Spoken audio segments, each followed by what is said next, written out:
guys, we did a lot of miles this week in this Lexus RCF. We did quite a bit of highway driving, a track day, and spent every day with this car, just kind of daily driving it, living with it. I wanted to wrap this car up this week with some final thoughts on what it's like to live with this Lexus RCF, this 2020 RCF. First, I will say this thing is extremely comfortable. It is very luxurious in here. I love the layout of everything, the buttons, the ergonomics are fantastic. All the materials in here are top-notch. The design for Lexus may be a little bit outdated, I think, but these materials will last a long time. They're very durable, and I think it's just a system that works. You have buttons for climate control. This touchpad seems like it's actually been improved a little bit from the last RCF that I drove. It's quite usable. I actually find it a little bit easier to use than Mazda's scroll wheel because you can directly go where you want to. And with Apple CarPlay, it's fantastic. So really not as many complaints as I used to have on that front. Never once in this week with all the driving we did I find this to be uncomfortable. It gets about 26 miles to the gallon on the highway, about 16 or so in the city. So decent fuel economy. I filled it up from empty and it was about 14 gallons in the tank. So you can expect to get 380 miles out of this, which is pretty decent.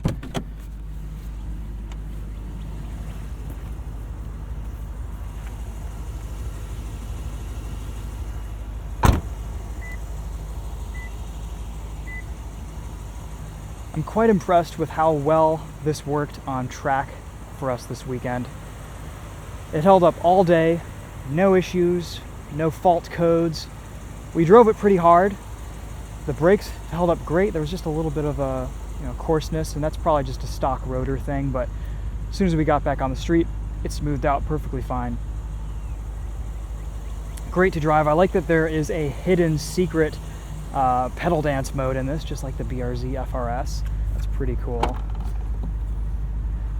I think this RCF is just a great all-rounder. The naturally aspirated V8 is the highlight for me, but overall this is just such a usable car, and it maybe is a little bit overstyled, but for something with this performance and in this class, it's not too bad. And I think you kind of want something to look cool and look exciting if you're paying this kind of money to get into an RCF. I would buy one of these. This is just, it's great value. It's very comfortable. It's fun to drive all the time. It's just when you're not hammering at it, it's very luxurious and just a nice place to be. And then when you are driving it quickly, there is a high enough limit to excite you, and you can get this thing sideways. The torque vectoring differential is pretty aggressive and locks up pretty well around track. There are different drive modes to kind of tailor your experience.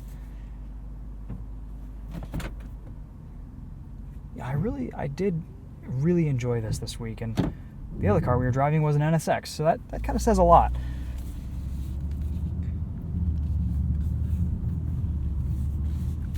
This does have the funky kind of formerly BMW turn signal thing where it's a double press stock, but you get used to it. It's funny how this is an M3 competitor. BMW went away from those turn signals, and now Lexus has adopted them.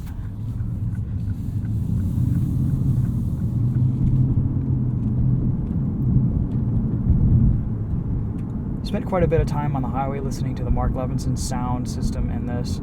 It's not the best Mark Levinson system from Lexus. There are way better ones in the LC500.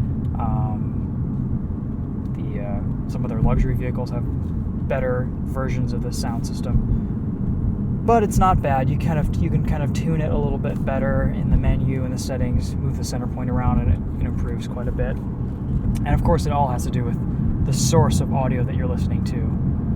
We did a sound test in our last video, so if you want to hear a sample of what that is like, check out my previous video on this RCF.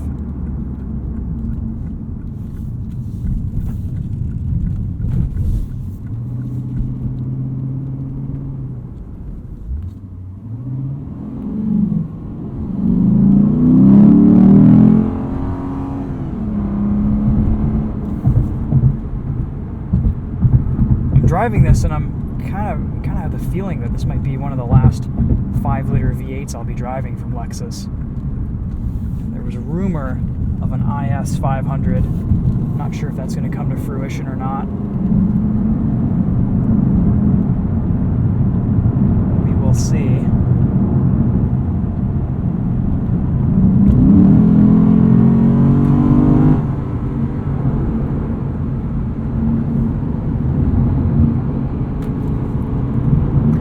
One complaint I do have, these Michelin Pilot Sport 4S's do make quite a bit of noise over bumps, but that's a tire thing. They all make a lot of noise over bumps. It's a pretty loud tire over rough, bumpy pavement with a lot of expansion joints, stuff like that.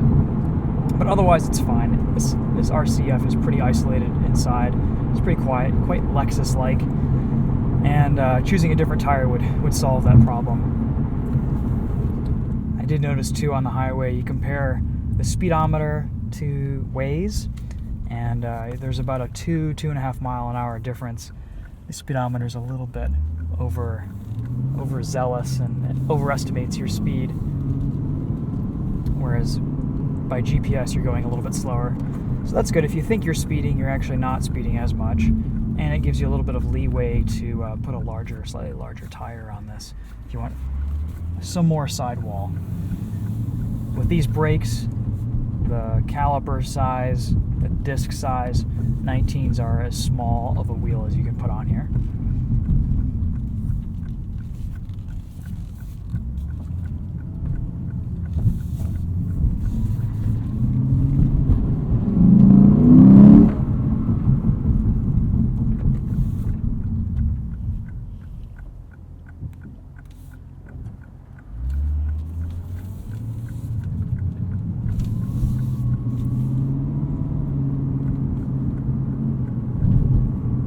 Guys, well, I mean, just basically this has been a super enjoyable car to drive and to live with this week.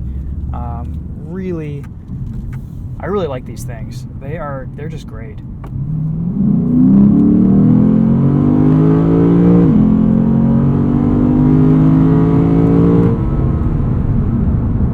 I may pick one up someday, who knows?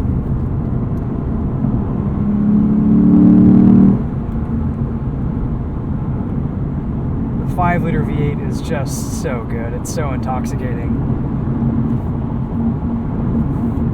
You combine that with everything else that this car offers, the way it drives, the way it feels. It'd be a great daily. So let's talk radar guided cruise control. It's a pretty good system. It's very seamless. It's never doing anything funky.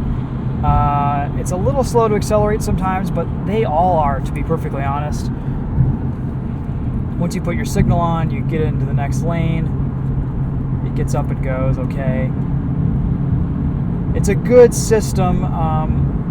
Doing a couple hundred miles on the highway with it, pretty much engaged the whole time. It was very unobtrusive, worked great in the background. Lane keep assist 2, or lane departure alert, with steering assist active is very non-intrusive as well, which is great. It just kind of gives you a little bit of a nudge. It's not ripping the wheel out of your hands.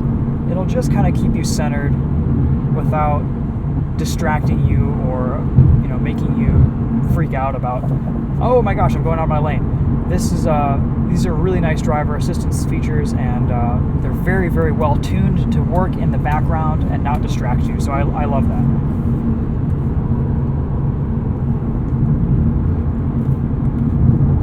They're easy to turn on and off and change and adjust.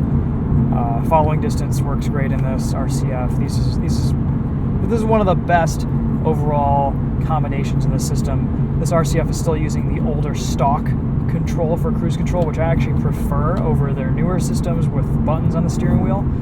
It's just a little bit more intuitive and easier to use in practice. All week, with all the hard driving we've done, track work, driving over rough potholed roads, not a squeak, creak, or rattle from this entire interior. Everything is bolted together really well, really solidly in here. And you get this sense of Lexus luxury even when you're hustling it around the track. sliding it sideways. You know, it's not necessarily isolation, but there's just everything is kind of dampened a little bit. Everything is still comfortable, even when you're charging around corners in this thing and having a blast. It's fun to toss this car around. You do feel the weight. It doesn't hide that, but it's not bad. It didn't go through brakes. It didn't really go through tires yesterday. It did a pretty good job maintaining its consumables, even though we were pushing it pretty hard. So you could definitely get a good few track days out of brakes and tires in this car, and I like the fact that you could turn everything off with the pedal dance mode.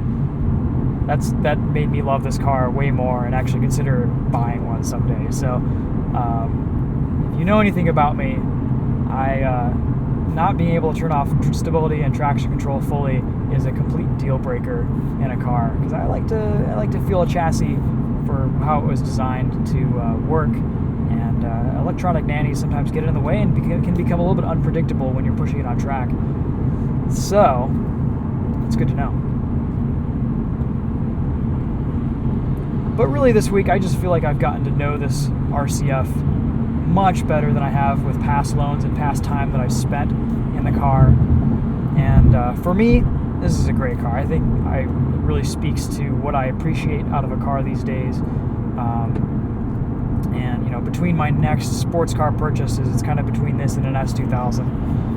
And if I had to have one daily, this would do it.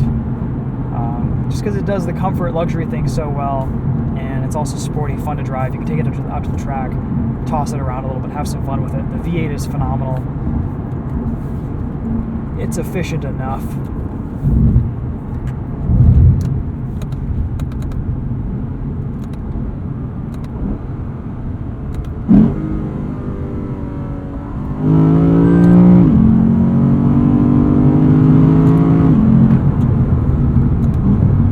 The beep at redline always kind of annoyed me, but on track, it actually wasn't as much of an annoyance as I thought it would be. I thought it'd always be just bonging off, and it wasn't. So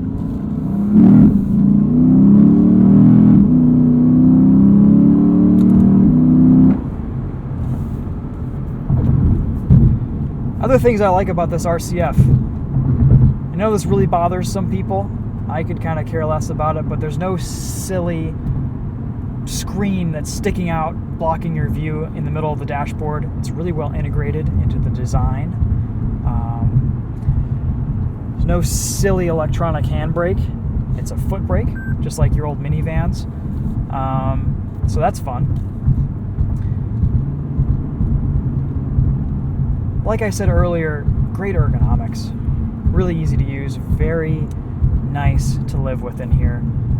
Nothing that looks like it's gonna get scratched or age poorly, and if you know Lexus, you know Toyota products, their interiors hold up incredibly well over time. Well, that pretty much sums up the RCF for me. I think this is just a great overall car from Lexus. A little bit underappreciated. I wish they sold a few more of these, but yeah, it's nice that they've kept this going for as long as they have, and I will definitely miss the V8 when it goes, because I'm sure it's inevitable at some point. All right, guys, thanks for tuning in. Thanks for watching. Let me know if you have any questions. We will see you guys in the next video. Not sure what we have next, but we'll keep them coming for you. Thanks again. Take care.